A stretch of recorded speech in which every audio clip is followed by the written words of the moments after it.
Apakah Pancasila itu lebih baik daripada Al-Quran?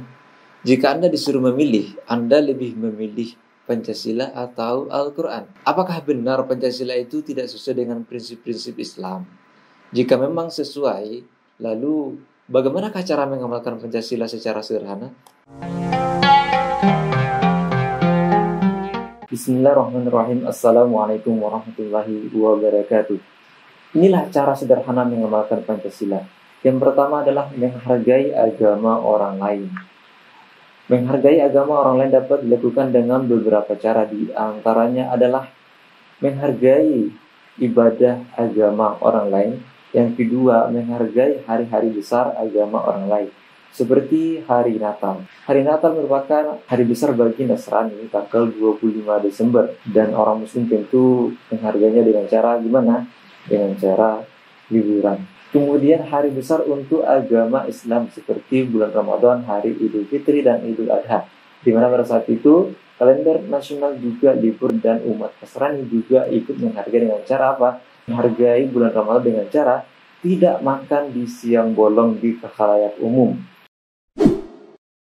Kemudian yang kedua adalah gotong royong. Gotong royong merupakan cara sederhana dalam mengamalkan Pancasila, seperti membangun rumah di desa, di mana pada saat pembangunan rumah ini orang-orang akan diajak untuk mengangkat atau membangun rumah salah satu masyarakat, dan bisa diumumkan pada saat selesai salat Jumat bagi orang Islam dan kumpul-kumpul bagi umat agama lain. Kemudian masyarakat bisa gotong royong dalam membangun jalan, kemudian pos kamling ataupun tempat-tempat lain yang bersifat umum. Kemudian cara mengamalkan Pancasila secara sederhana yang ketiga adalah memprioritaskan kemanusiaan di atas segalanya. Sebagaimana yang telah diucapkan oleh Gus Dur, yang merupakan salah satu presiden Indonesia, yaitu berbuat baiklah ke semua orang. Misalnya orang tidak akan tanya agamamu apa. Seperti halnya yang dialami oleh kelompok minoritas di Indonesia, Konghucu, di mana Gus Dur dianggap sebagai manusia penyelamat, dan kelenteng-kelenteng yang ada di Indonesia memasang foto Gus Dur, memasang gambar Gus Dur sebagai penyelamat mereka. Dan bukan tanpa alasan sebenarnya. Gus Dur melakukan semua itu karena menganggap agamanya itu merupakan agama yang rahmatan lil alamin, yaitu Islam. Islam itu merupakan agama yang rahmatan lil alamin, tidak membeda-bedakan umat manusia. Lakum dinukum waliyadin, bagimu agamamu dan bagiku agama. Dan inilah yang diamalkan oleh Gus Dur yang begitu besarnya, sehingga dianggap sebagai bapak pluralisme Indonesia. Kemudian yang keempat adalah sopan santun. Orang Indonesia memang dikenal sebagai orang yang beradab, orang yang sopan terhadap orang lain. Contoh besarnya yakni ketika ajang sepak bola nasional, di mana timnas Indonesia mempertemukan negara-negara lain, terlihat seusai laga timnas Indonesia akan mencium atau salim terhadap pelatih mereka.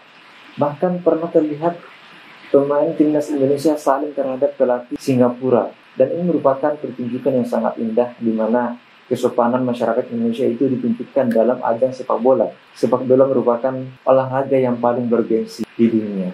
Berbeda halnya dengan Jepang. Jepang itu terkenal dengan kedisiplinannya. Juga terlihat dalam laga-laga mereka, laga-laga internasional mereka, terlihat supporter mereka membersihkan stadion seusai laga. Dan ini merupakan sesuatu yang sangat istimewa.